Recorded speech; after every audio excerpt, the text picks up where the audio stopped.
Dwayne Johnson and the Marvel Cinematic Universe seem like a natural fit for each other, and yet The Rock has yet to appear in an MCU movie, so what gives? Although it may seem strange that the hottest star in Hollywood hasn't starred in a Marvel movie, there are a few reasons that could explain why.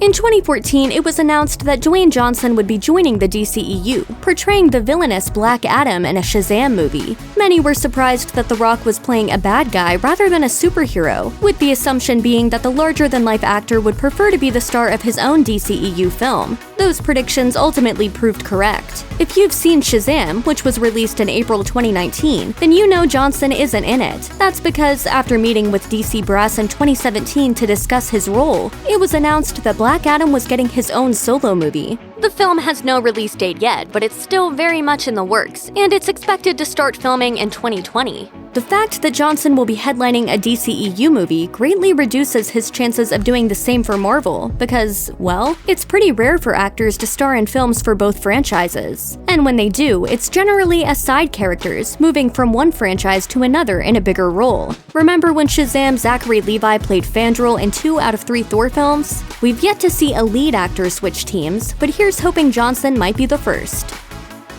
The Rock likes to refer to himself as the hardest worker in the room, and it's not just a catchphrase. The guy works all the time. Take a look at his Instagram feed, which he updates constantly, and you'll see he's always either shooting a movie or doing press for a movie. The man just moves from one project to the next non-stop. In 2018, he starred in 2 blockbusters with Rampage and Skyscraper. In 2019, he headlined Fast and Furious Presents Hobbs and Shaw and Jumanji: The Next Level, while also appearing in Fighting with My Family, whose production he spearheaded. What are your names again? My name. It doesn't matter what your names are! You walk around here interrupting The Rock, you like you haven't seen the sun in 20 years, you like you just stepped out of Oliver Twist. Next year, Johnson's got Disney's Jungle Cruise and action comedy Red Notice, co-starring his DCEU stablemate Gal Gadot. He also stars on HBO's Ballers, hosts a reality competition he created called the Titan Games on NBC, and has quite a few films in various stages of production. Plus, he's active as a producer on multiple movies, he's working on releasing a tequila, and he's helping design products for his Project Rock collaboration with Under Armour. Plus, he's working out like a beast and raising a family. 2016's People's Sexiest Man Alive is busy with a capital B, and chances are good that he simply hasn't had the time to work a Marvel movie into his crazy schedule yet.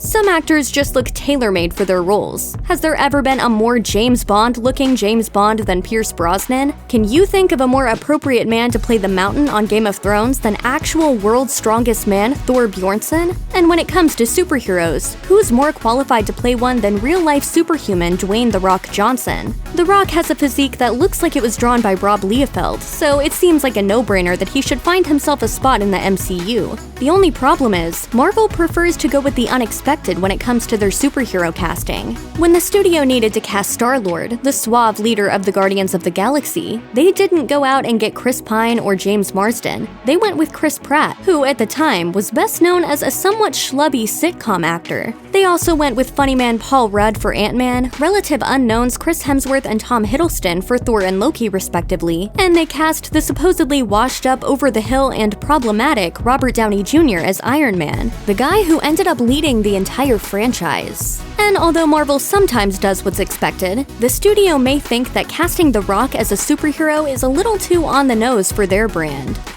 As his level of stardom has grown over the last handful of years, so has The Rock's level of influence in Hollywood. 7 Bucks Productions, the studio Johnson founded with his ex-wife Dani Garcia in 2012, has produced every single movie the actor has starred in since 2017's Baywatch. Not only that, but Johnson wields a considerable amount of power over those films. He's very cautious about maintaining his image, and he's known to be pretty inflexible when it comes to certain aspects of his films. For example, he forced a change to the ending of Rampage so the gorilla wouldn't die at the end. Plus, he broke away from his role in the Fast and Furious franchise to lead his own spin-off, Hobbs and Shaw. 1, 2, 3! No one tells me what to do. Johnson has shown that he likes to be in control of his films, and if there's one studio that's not known for giving up control, it's Marvel. With the exception of the Spider-Man movies, which are produced in coordination with Sony Pictures since they own the film rights to the character, Marvel Studios doesn't share production credit with any other studio. The studio's president, Kevin Feige, has the final say on everything in the MCU, and Johnson may not be willing to cede the control he's become accustomed to just for a spot in a Marvel movie. In spite of all the factors working against The Rock joining the MCU, it still seems like there may be something going on between them that we just don't know about yet. At the 2019 MTV Movie Awards, Avengers Endgame director Anthony Russo joked that Johnson should join the MCU as himself. But the most compelling piece of evidence comes in the form of a throwaway line Johnson included in a congratulatory message he shared to Instagram to celebrate Endgame's box office success. The Rock gushes about Marvel in his 3-minute video, showing nothing but love for the studio and name-dropping a lot of people integral to its success, including Nebula actress and his quote Jumanji partner in crime, Karen Gillan. But the biggest name drop had to be Kevin Feige, the head honcho at Marvel Studios. Congrats, and I know our assistants have been trying to get us together for dinner for months now.